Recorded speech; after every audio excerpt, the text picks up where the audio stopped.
should be recording now. Okay, hello everyone, welcome to my second episode of my science podcast. Today I'm proud to welcome Professor Michael Reiss, who is the Professor of Science Education at UCL, a Fellow of the Academy of Social Sciences, President of the International Society for Science and Religion, and a member of the Nuffield Council of Bioethics. He's also the former Director of Education at the Royal Society and has written extensively about curricula and assessment in education. So thank you so much for coming today. Good to meet you, Martha. Delighted to be here. So to start off with, may you just tell us a brief overview of your career? Yeah, well, at school I did double maths, physics and chemistry in the sixth form, and everybody in my family assumed for years that I was probably going to go to university and read a science subject, which I did.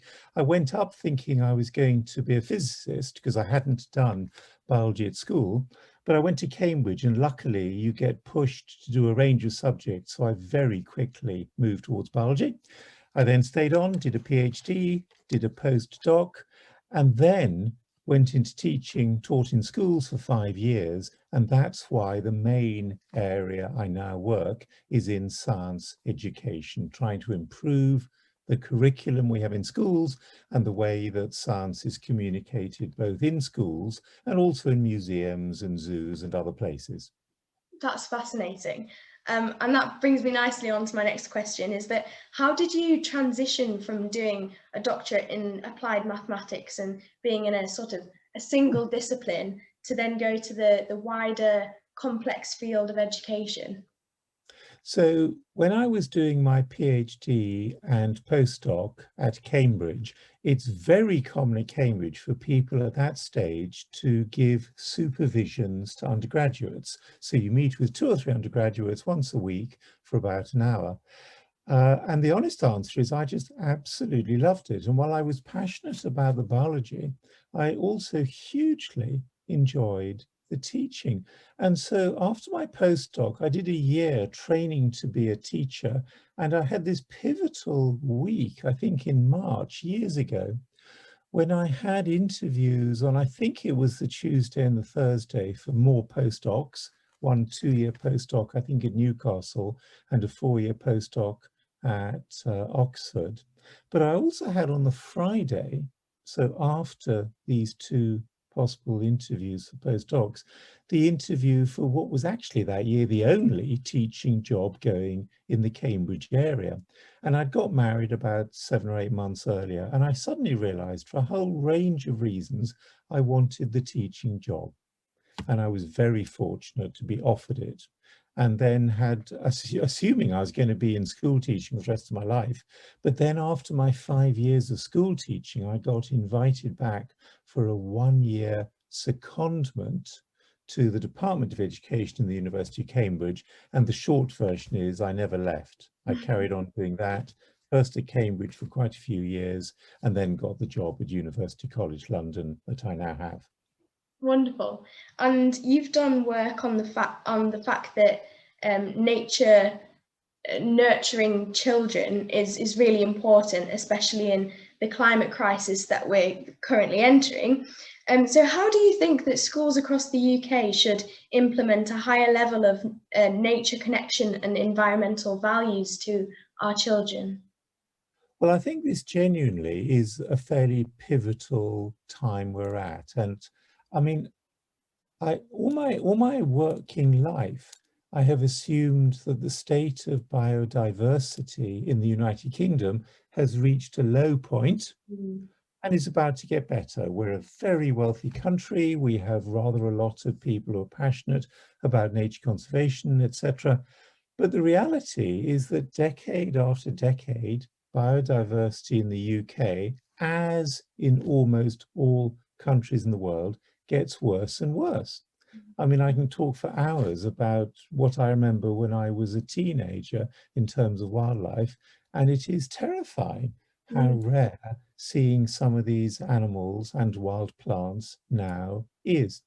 So I think this is the generation when, if we don't succeed in turning things around in biology, curricula in schools and in curricula of other subjects, we are going to lose more and more wild species. Absolutely, because living in the Yorkshire Dales, I'm very lucky to have lots of nature around me and lots of biodiversity and wildlife. And so having grown up here, it's wonderful, and I definitely feel the benefit of it. And I can't imagine living in a city for my whole life, and how different your mentality about nature must be. And one of the very interesting things is that, as you may know, we're now getting to the situation where certainly in parts of cities, certainly large cities, so I was born and brought up in London, and I know West Yorkshire very, very well indeed.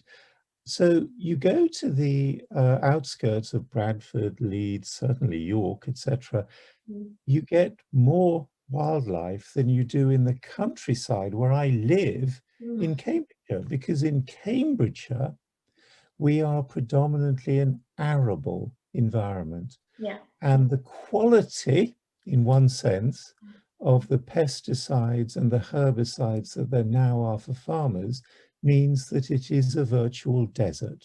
So there's this irony that it's not just the Yorkshire Dales and the national parks that are good for wildlife, but the ordinary fields in most of Yorkshire are better than the fields we get in East Anglia for wildlife. And hedgerows are huge areas of biodiversity that need protecting. How do you think we could go about protecting these areas? So what I've tended to assume is that there are there are three routes. One route is government, national policies, and this government still does not do very well at national policies for nature conservation. The second route is people who are volunteers, either in conservation work or in members of societies, and the United Kingdom does do well. So the wildlife trusts, the Royal Society for Protection of Birds, huge number of specific smaller organizations do really, really well. And the third route would be better education in schools. Yeah, definitely. So how could 1 hour spent outdoors in wild play and learning improve children's focus and attention in the classroom, as well as their sort of their mental well-being as well? So I think that's a really good question, and it's possible for some children that it might not help their focus. I'll be honest. And a lot of teachers are worried about this, that if they start doing outdoors education, children will get dissatisfied with spending the other 30 hours of the week that they're in school indoors. Two responses, one of which is for some children, for example, anybody who's got attention deficit hyperactivity disorder, spending a bit of time out of doors tends to be a really good thing because they're cooped up for too long in classrooms. So outdoors education is really good. There's also the benefits, of course, just from a modest amount of physical exercise, mental stimulation. So for most students, it's definitely good for one's education in conventional classrooms. Definitely. And so what is the scientific evidence behind an improved mental well-being from being outdoors and engaging with nature? The main evidence simply comes from before and after surveys. So you survey people of almost any age before and then either immediately after or a bit of a gap after they've had some time out of doors, and they tick more positively on all those scales about mental well-being. And we know quite a lot now about how to have valid scales. There's a large body of research suggesting you really can measure anxiety, depression, unhappiness. And on average, most people score more positively on those scales after even a relatively smaller amount of time spent out of doors. I mean, this is hardly rocket science. It's common sense that for most people, even on days when the weather isn't particularly beautiful, it's a good idea to get out of doors for a bit. On a day like today, the Tuesday, before Easter, when the weather in many parts of the country is sort of 18 to 20 degrees centigrade. And where I am in Cambridgeshire, it's a beautiful sunny day. So I just went completely conventionally and sat out of doors and had a coffee this afternoon and read a book. It just feels wonderful. Oh, definitely. And coming out of COVID, there's going to be, well, there is a huge mental health crisis, and being outdoors and engaging with nature is going to be extremely important, especially for younger people like myself. Well, you have had, if I'm allowed to say, your generation has had a horrendous 12 months already. I mean, it's easier for me, frankly, because I am in a very well-paid job, be it my time of life. It's not that we've lost all of us a year, but having a year of disappointment is a much smaller proportion of my life than it is for anybody aged 5 to 25. So if we're gonna move on to talk a little bit about your studies, and so how has the students as partners approach improved your research? Yeah, now students as partners, again, like a lot of good research ideas, once one thinks about it, is common sense. It's not my idea. The crucial thing is inviting those whom one is researching to be participants in the research.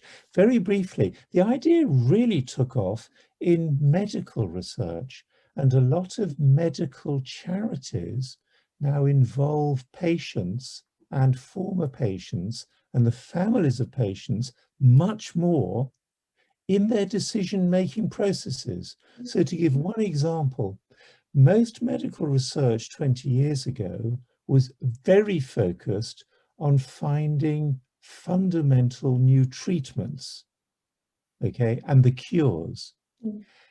Most family members and people with long-standing medical conditions say, great, we want that.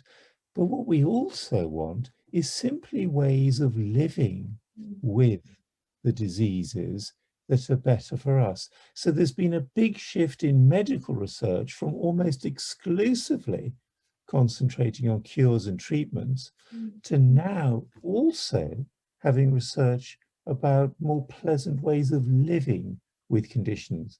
And if one thinks of conditions like Parkinson's and Alzheimer's, where there are not at the moment any really viable cures, this has made a big difference. So briefly, in educational research, the idea is the same. It's working with students, saying what's important for you, rather than the researchers coming in and saying, this is what we're going to research. Yeah, and by doing that, you can make huge leaps and bounds, because you're listening to the people who it's going to be implemented with, and so they will have an opinion on the matter and how to improve it for themselves, and especially with the generational difference, it will be hugely important for this. Yeah, and just to give one example, one of the areas I've worked in for many, many years, coming out of being a biology teacher, is relationships and sex education. And what most good schools have always done, and this is what I was taught, is that before you finally decide on your program of sex education, you have just an hour or so in an evening where you invite any parents in who'd like to see what you're intending to do, in case they can give some input. And also it often reassures them seeing what you're doing. And this is just a win-win situation. Some parents are terribly worried about what their 14-year-olds are going to see in sex education, and honestly in some places tend to think you're going to show them loads of videos showing people engaging in sexual intercourse, for example, which is never done in England as part of sex education. So when they see what you're doing, they're reassured. And then you sometimes get segments of communities that are very concerned about faith issues. And so one can actually learn from listening to them what some of their concerns are, and make it less likely as a teacher one's going to end up putting one's foot in it. Yeah, that's brilliant. So that leads nicely on to my next question, that how do you think students from underrepresented groups can be supported to undertake, because you've done research on this matter, how can they undertake independent research projects and present research at, for example, conferences? You've done that sort of thing. Yep. So I have two sources of inspiration in this, one of which is a small charity called Reiss, Independent Research in Schools, and that's a charity I'm now a trustee of and have done some work particularly with the original founder, Becky Parker, and then with somebody called Lizzie Rushton, who did a lot of the research work. The other one is an academic I've known for much longer, 20 years in the United States, called Angela Calabrese Barton, who at one point as an adult, she and her partner were homeless and were really therefore rather sensitized to issues of disadvantage because they were pretty disadvantaged. And the thing I learned from both those two groups is that if you start from the interests of students, you can always end up doing great research. So some of the work that Angela Calabrese Barton did, for example, started by genuinely asking urban students in the States, which is a bit of a shorthand for diverse and disadvantaged students, often inner city areas in the States, haven't had a very good track record for education. What did they want to research in science? So instead of lecturing them about the periodic table or the principles of photosynthesis or Newton's laws, you said, what do you want to research? And what Angie found is quite often people are interested in researching environmental issues. Now, of course, to me, as a biologist, that's music to my ears, because what you very quickly get is research that is authentic and genuine, because almost any local research about environmental or health issues in the community ends up being original. So I've ended up, and Lizzie and others have ended up, co-authoring papers with students where they've looked at particular issues that they were interested in. That's the focus. Okay, that's brilliant. And if you have the passion, if you have the need, and if you've experienced it, it makes it a lot more, as you say, authentic, and they'll have more interest in the matter, and so it will, well, it might prove with better results in the end. Absolutely. And some students are really good at interviewing people. Others are really good, once you've helped them a little bit, at identifying, for example, different species of lichens if you're looking at environmental pollution. Others are incredibly good at being patient and making meticulous records, whether it's about atmospheric pollutants or whatever. You just have to let them get engaged. Definitely. So despite the huge and in some cases devastating impact that COVID-19 has had on students' lives, how can the pandemic actually benefit biological education? Because you've made a paper on this, including learning about the history of science and the philosophy of science and these different and also the ethical issues that are surrounding it. So one of the good things that biology teachers have often done, whether it's a GCSE or A-level, is be quite responsive to what's going on. So obviously at the moment, we don't have COVID-19 actually in GCSE or A-level curricula, but we have huge amounts about immunity, about infectious diseases and so on. So there are real lessons that can be learned both nationally and for students about, for example, how we responded to the terrible flu pandemic at the end of the First World War. Yeah. I don't know if you know, Martha, but it's pretty certain that although the First World War was absolutely horrendous in terms of the loss of life, and the injury suffered by people over the 4 to 5 year period, 1914 to 18 or 19, far more people died in the flu epidemic of 1917 to 18 and 19 than in the First World War. And it's very interesting when you look at the measures that authorities in Europe and the United States introduced in a panic. There were desperate searches for vaccines. Yeah. There were arguments about the extent to which people should wear face masks, because of course flu is a respiratory condition, the upper gaseous exchange tract, in exactly the same way that COVID-19 is. There were arguments about we can't afford to shut down economies.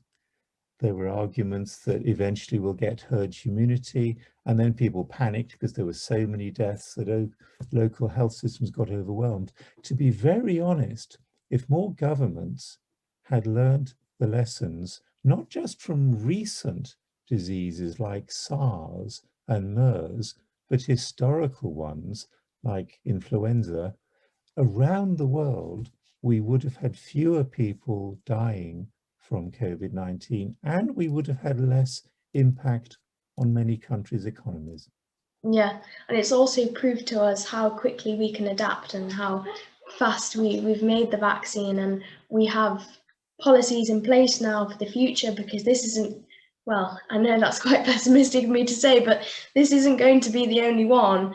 There's going to be more, and especially because of deforestation now, and we're destroying habitats that more zoonotic viruses are going to come into our population, and they're going to spread. It's inevitable. And so we have things in place now that we can be prepared and we can act on it quickly. No, very well said. And one of the awfully sad things is we're all now realizing how many of the academic centers in particularly Europe and the States that were set up to look at what are sometimes called existential risks, by which it means global risks to humanity. The number one risk that they consistently identified the last 20 years was global pandemics as a result, as you say, of zoonoses, diseases that originally had animals as the sort of reservoir or beginnings, then spreading to humans.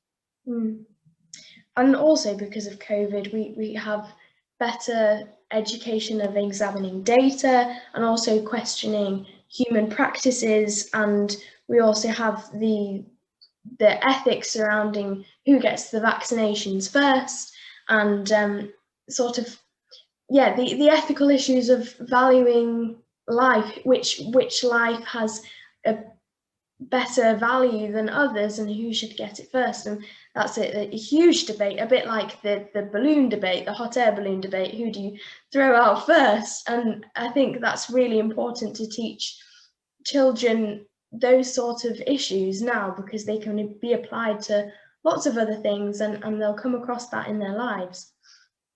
And as you say, the hot air balloon debate, or equally the trolley debate, as they're often called, where you have to choose whether to push a lever so that the trolley, which is an old-fashioned word for a railway carriage, runs over one person rather than over five if you do nothing.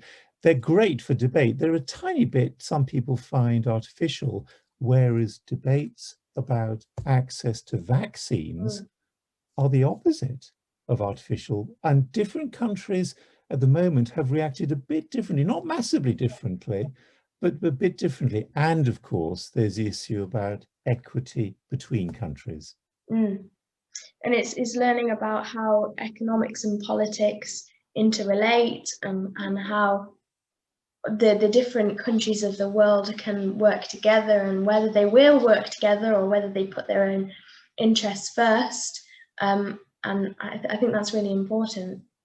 And these things are not, in my view, usually binaries. So I can understand countries, including my own country, your own country, the UK, frankly, putting UK citizens first. And most people would think that's not a bizarre thing to do. But equally, we don't want to, as it were, do nothing internationally until we've completely got on top of COVID-19 in this country. Indeed, be a rather short-sighted scientific point of view, as well as not very ethical. So what did your work on whether an evolutionary perspective can shed light on maternal abuse of children cover? Okay, so I know we're jumping around a little bit. This is a very different project that I worked on.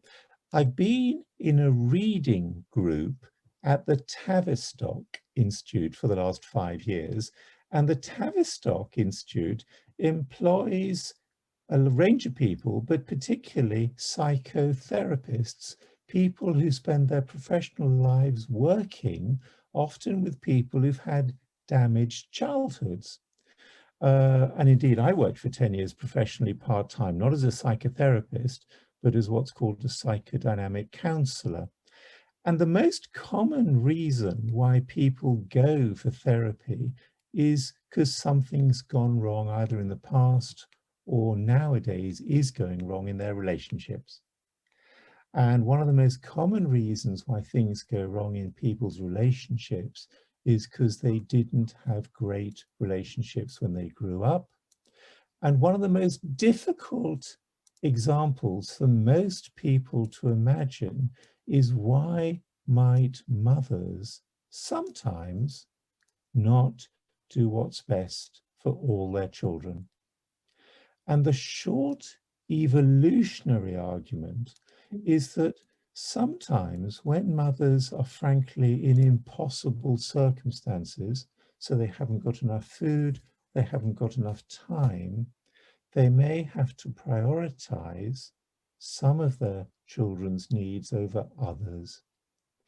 And if one looks both historically at hunter-gatherer societies and today in contemporary societies, you find that sometimes mothers probably subconsciously make the decision that they've got to effectively invest less in one child for the benefit of, let's say, two others.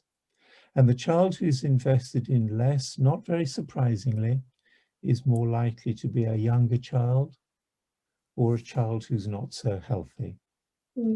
And however heartless it might sound, it's probably subconsciously a mother feeling, I've got to make the best of a bad job. If I try and get all three of my children through this, there's a danger I might lose two of them or even all three of them. Where if I focus on two of them, at least I'm going to get those two through. That's really interesting, and I think these sort of issues aren't really talked about enough, heard about enough in the media, and people don't hear about it enough. And so the work that you've done is really important in getting people talking about it and getting people engaged in the idea and seeing from different viewpoints. And if we make the mistake, as you say, of never talking about these issues, then the poor women who eventually occasionally find themselves in this situation get demonized as if they were psychotic individuals behaving completely abnormally and being quite abhorrent. Whereas in reality, as I said, sometimes they may be simply trying to do the best of a bad job. And if we'd had better support from neighbours, community, social services, and a bit less condemnation, it might have been better for them and all their children. Yeah. I'm sorry to jump around here, but we're going to go back to the topic that you actually mentioned earlier about sex education in school. And school biology typically examines issues of sex through the lens of reproduction, tending to presume heterosexuality, and differences between females and males are often presented as clear-cut and inevitable. And the study of school biology textbooks shows that there's often sexist and typically ignore lesbian and gay issues. So how do you think we can go about changing this? So this was a study I did ages ago. I mean, the paper was published, I think, in 1998, by when I'd stopped my 5 years of teaching in schools and was now beginning to work in university. And what I did was I looked at all the GCSE biology textbooks that were used in England for teaching biology, which of course I'd been spending years teaching, so I was quite familiar with some of them. And I was a bit stunned at quite how the technical term is heteronormative. In other words, the assumption, as you said, that everybody's heterosexual. Now, the reason for this is that the way we tend to approach issues of sexuality in England in schools, in the curriculum, is through biology. And of course, biology tends to put it in the context of reproduction.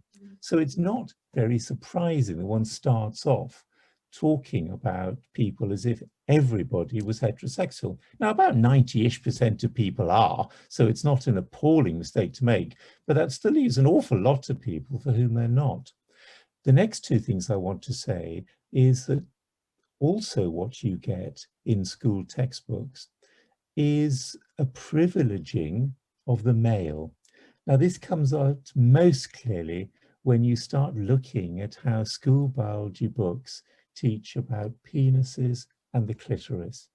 And the clitoris is quite often compared to the penis, said to be a bit like a small penis, but you never get any biology textbooks saying the opposite, that the penis is a bit like a large clitoris.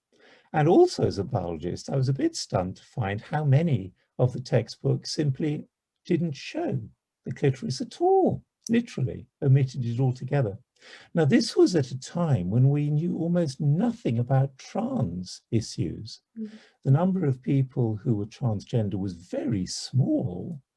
And although they were pretty sympathetically received in society, at that time I only knew one person who'd gone through transitioning.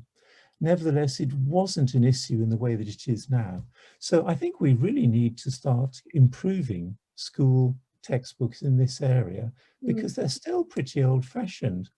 And I'm not arguing for anything ridiculously radical. What I'm arguing is that we should just have school textbooks that are more accurate about people. Because I'm a biologist, and I'm rather passionate about biology, and it's really interesting teaching about gender and sex and sexuality, and we know rather a lot about it, but it's not done very well in most school textbooks.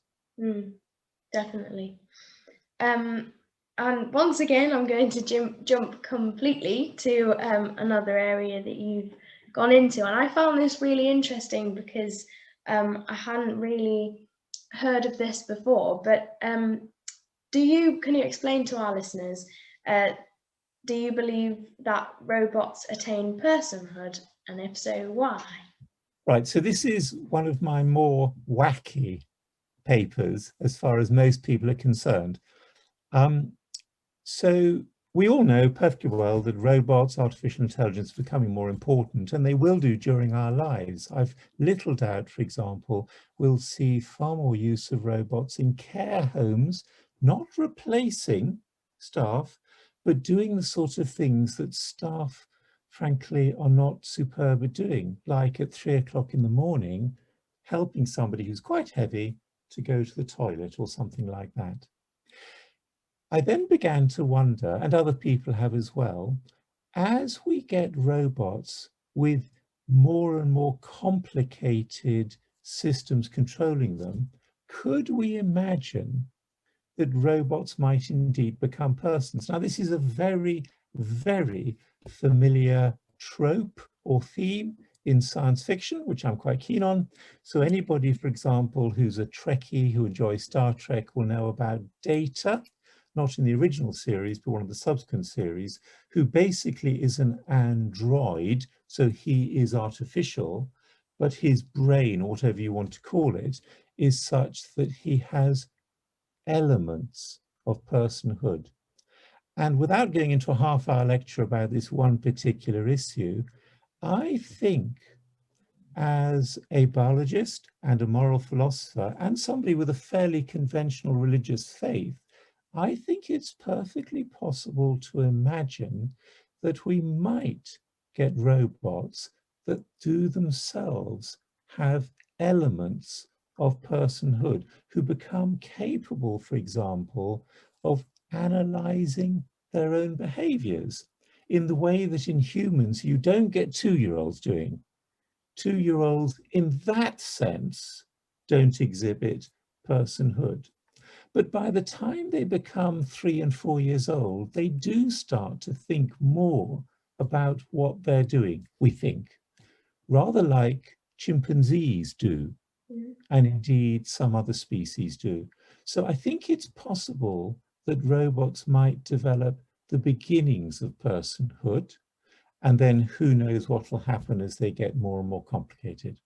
Okay, because reading Richard Dawkins, he sort of he puts down not personhood, but consciousness in a way, as that we know where we've come from.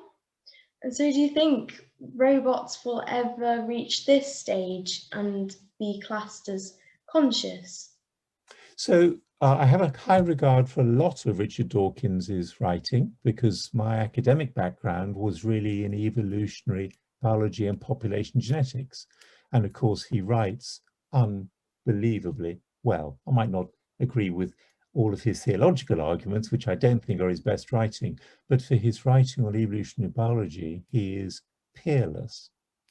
Now, I think Richard would be quite happy with my suggesting that just because robots won't have, as it were, evolved from the common stock that's given rise to humans and chimps and bonobos and gorillas and possibly other animals that have elements of personhood, just because they're independent does not mean that they can't develop consciousness. I might be wrong about this. It might be that consciousness requires, for example, being basically based out of carbon, a carbon life, whereas roughly speaking, the most important bits of most robots at the moment are, silicon and germanium and other elements like that. That's sometimes referred to in the literature as carbon chauvinism. Chauvinism in the sense of nationalism or sexism, assuming that there's something terribly special, in this case about carbon. And anyway, we're beginning to get soft robots where carbon is playing more of a role. But I think this is one of these areas where we'll simply see, and it won't be some dramatic, suddenly all robots are personhood, rather like a person developing from an embryo through a fetus, newborn, 1-year-old, 5-year-old.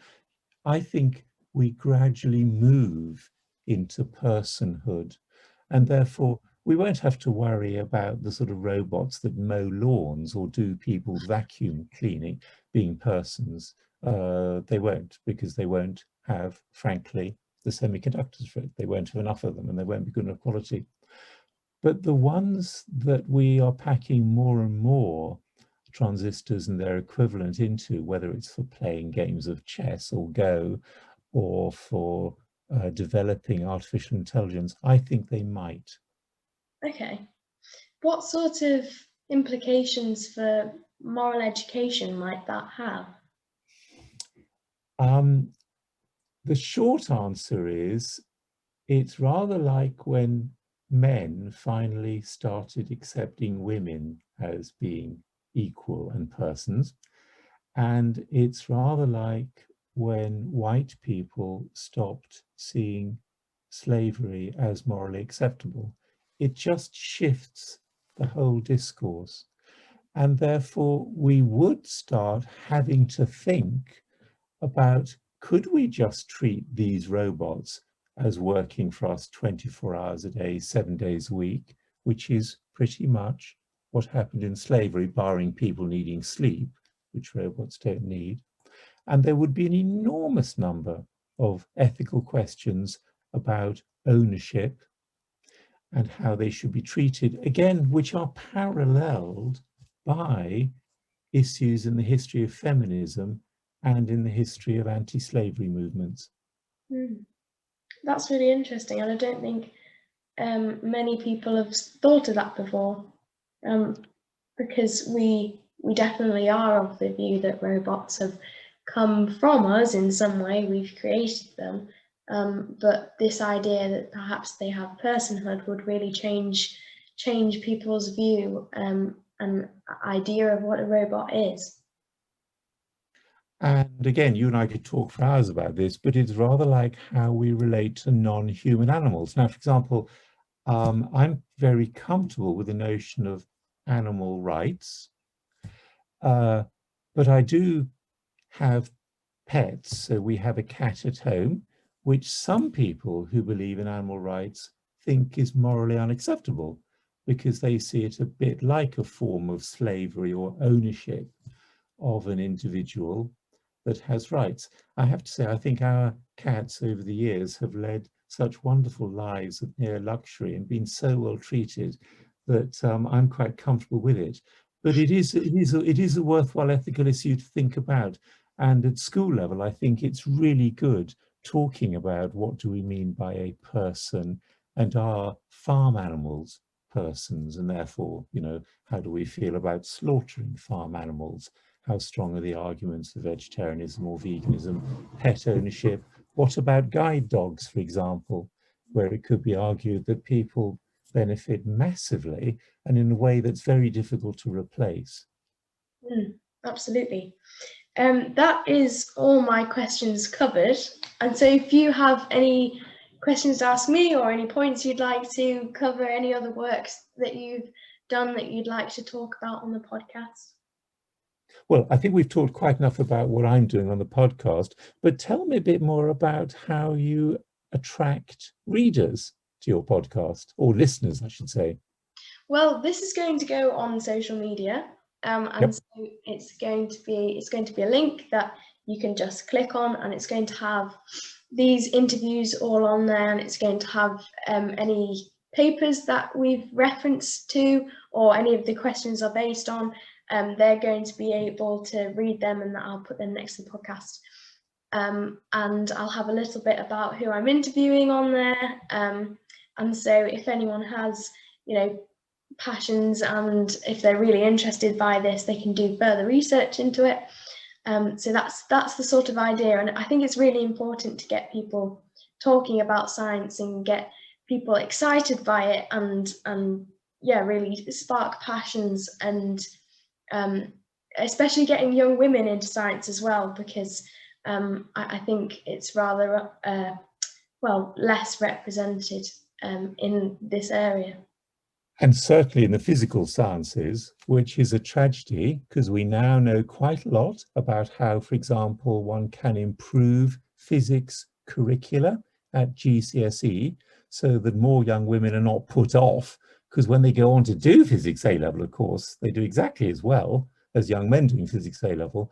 But the way that we introduce physics through the curriculum, through how it's taught, through how it's assessed, means that about, well, as you know, only about 21% of those doing A-level physics identify as being female. Exactly. I think hopefully this will get people excited by lots of different aspects of science, because we're going to have people from all across different areas of science, and like yourself. So it's an honour for me, and hopefully it's going to be interesting for other people listening. So really enjoyed it. Martha, thank you very much for interviewing me. Thank you very much. Thank you everyone for listening. I'll stop recording now.